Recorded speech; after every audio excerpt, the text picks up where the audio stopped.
Puji syukur atas nikmat yang Tuhan limpahkan sehingga kita dapat berkumpul dalam keadaan sehat pada hari ini. Perkenalkan, nama saya Fitrianti Adahati selaku moderator kelompok 2 dari program studi Kesehatan Masyarakat, Fakultas Ilmu Kesehatan, Institut Kesehatan dan Teknologi Geraha Medica. Akan mempresentasikan materi kami yang berjudul Biomekanika Kerja. Tugas mata kuliah ergonomi yang diampu oleh dosen Bapak Khairil Akbar SKM MEPID yang akan dibawakan oleh rekan saya, diantaranya ada Afdal Anggol, Angelina Talibo, Nadifa Gulama, Nixon Aisong, Taskia Yasin, dan Ulfa Fitrianingsi.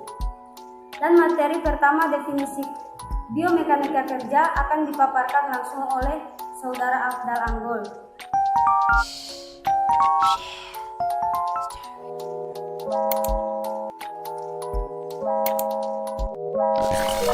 Yang pertama adalah definisi biomekanika. Biomekanika merupakan salah satu dari 4 bidang penelitian informasi ergonomi, yakni penelitian tentang kekuatan fisik manusia yang mencakup kekuatan atau daya fisik manusia ketika bekerja, dan mempelajari bagaimana cara kerja serta peralatan harus dirancang agar sesuai dengan kemampuan fisik manusia ketika melakukan aktivitas tersebut. Selanjutnya, biomekanika kerja. Biomekanika kerja merupakan suatu ilmu yang mempelajari tentang gerakan tubuh manusia saat melakukan suatu aktivitas tertentu, atau dapat dikatakan bahwa biomekanika kerja adalah suatu bidang studi yang membahas mengenai interaksi para pekerja dengan berbagai peralatan pekerjaan seperti halnya mesin dan material, sehingga mereka bisa meningkatkan performa pekerjaan sekaligus mengurangi risiko cedera. Baik, selanjutnya materi tentang manfaat disiplin ilmu mekanika akan dibacakan oleh Nixon Aisong.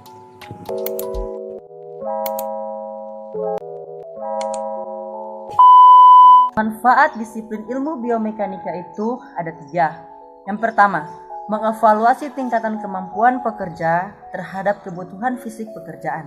Yang kedua, simulasi alternatif metode kerja dan menentukan penurunan kebutuhan fisik pekerjaan terhadap jenis pekerjaan baru yang sedang dianalisis. Dan yang terakhir, sebagai acuan dalam proses seleksi pekerja dan prosedur. Untuk materi selanjutnya nanti akan dilanjutkan oleh teman saya, Ulfa.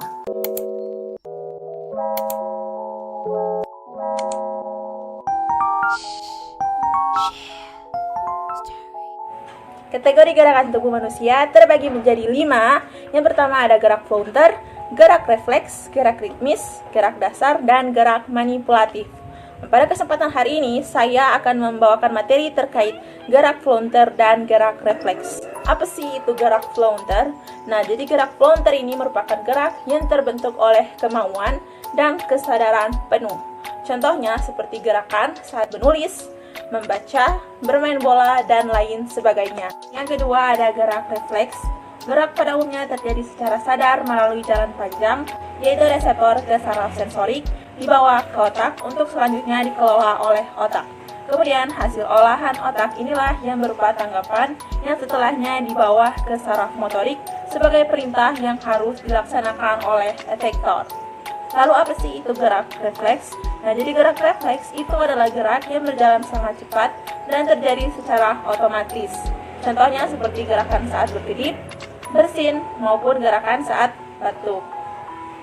Gerak refleks juga terbagi menjadi beberapa bagian.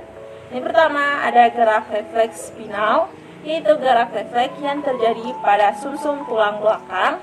Contohnya seperti gerakan saat menarik tangan ketika tangan menyentuh benda panas. Kemudian yang kedua ada gerak refleks segmental, yaitu gerak refleks yang melibatkan satu ruas tulang belakang. Contohnya seperti gerakan meluruskan badan, gerakan merenggakan otot, dan lain-lain. Yang ketiga ada gerak refleks intersegmental, yaitu gerakan yang melibatkan lebih dari satu ruas tulang belakang. Contohnya pola gerakan seperti pada waktu berjalan atau berlari. Yang terakhir ada gerak refleks supramental, yaitu gerak refleks yang terjadi atas kerjasama pusat otak dengan jaringan saraf beserta otot-otot anggota badan dan torso untuk menghasilkan sebuah gerakan. Contohnya pada gerakan yang kita lakukan untuk mempertahankan sikap badan agar tetap tegak dalam posisi stabil tanpa kehilangan keseimbangan. Demikian materi terkait gerak flounter dan gerak refleks dalam kategori gerakan tubuh manusia. Materi selanjutnya akan disampaikan oleh rekan saya, Nadifa Azizah. Selanjutnya yang ketiga ada gerak ritmis. Gerak ritmis adalah gerak yang berirama seperti yang ada dalam tari dan digunakan untuk menghadirkan karakter manusia. Yang keempat ada gerak dasar. Gerak dasar adalah bentuk gerakan-gerakan sederhana yang dibagi ke dalam bentuk gerak, yaitu gerak dasar lokomotor dan gerak dasar non-lokomotor. Yang kelima ada gerak manipulatif, di mana sesuatu yang digerakkan, misalnya melempar, menangkap, menyepak, memukul, dan gerakan lain yang berkaitan dengan lemparan dan tangkapan sesuatu. Materi selanjutnya akan dibacakan oleh Angelina. Gerak telaah mekanika, konsep dasar istilah yang sering digunakan dalam biomekanika gerak mekanika dari pendekatan mekanika adalah proses perubahan tempat atau posisi sari suatu objek ditinjau dari titik pandang tertentu.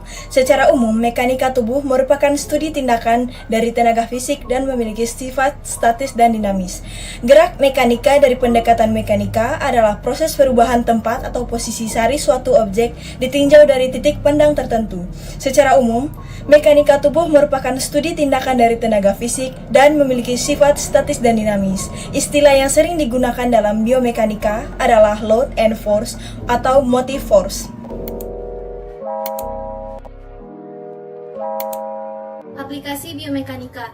Dalam perindustrian, ilmu mekanika digunakan untuk mengukur besarnya gaya yang dibutuhkan oleh seorang operator untuk melakukan suatu pekerjaan dengan postur tubuhnya. Dengan ilmu biomekanika, aplikasinya dalam industri menyatakan besarnya gaya otot yang diperlukan oleh seorang operator dalam menyelesaikan pekerjaan dengan menggunakan prinsip-prinsip fisika dan mekanika. Dengan mengaplikasikan ilmu biomekanika, kita mengetahui dan memahami serta dapat menentukan sikap kerja yang berbeda, dapat menghasilkan kekuatan atau tingkat produktivitas yang terbaik. Dengan ilmu biomekanika, aplikasinya digunakan dalam mengevaluasi pekerjaan operator sehingga dapat menghasilkan cara kerja yang lebih baik, yang meminimumkan gaya dan momen yang dibebankan pada operator supaya tidak terjadi kecelakaan kerja. Aplikasinya yang lain adalah menentukan perancangan sistem tempat kerja dengan pertimbangan dari gerakan-gerakan tubuh manusia atau pekerja. Jadi dalam hal ini penelitian biomekanika digunakan untuk mengukur kekuatan dan ketahanan fisik manusia dalam melakukan pekerjaan tertentu dengan sikap kerja tertentu. Aplikasi biomekanika dalam industri digunakan untuk menyesuaikan kekuatan atau ketahanan fisik pekerja dengan pekerjaan yang dibebankan sehingga beban kerja berkurang dan tidak terjadi kecelakaan kerja. Dengan ilmu biomekanika ini, jelas bahwa kita akan lebih mudah untuk menentukan rancangan sistem tempat kerja, terciptanya keadaan lingkungan kerja yang efektif, nyaman, aman, sehat, dan efisien, maka dengan begitu tingkat produktivitas meningkat dan tingkat kecelakaan menjadi minimum. Baiklah, itulah pemaparan materi dari saya dan teman-teman. Selanjutnya saya serahkan kepada moderator. Demikian hasil presentasi dari kelompok kami. Pada kesempatan hari ini saya mohon maaf yang sebesar-besarnya apabila ada tutur kata maupun tindakan yang kurang berkenan. Dengan ini presentasi hari ini saya tutup. Terima kasih atas perhatiannya. Wassalamualaikum warahmatullahi wabarakatuh. Dan jangan lupa like, comment, share, dan subscribe ya. Terima kasih.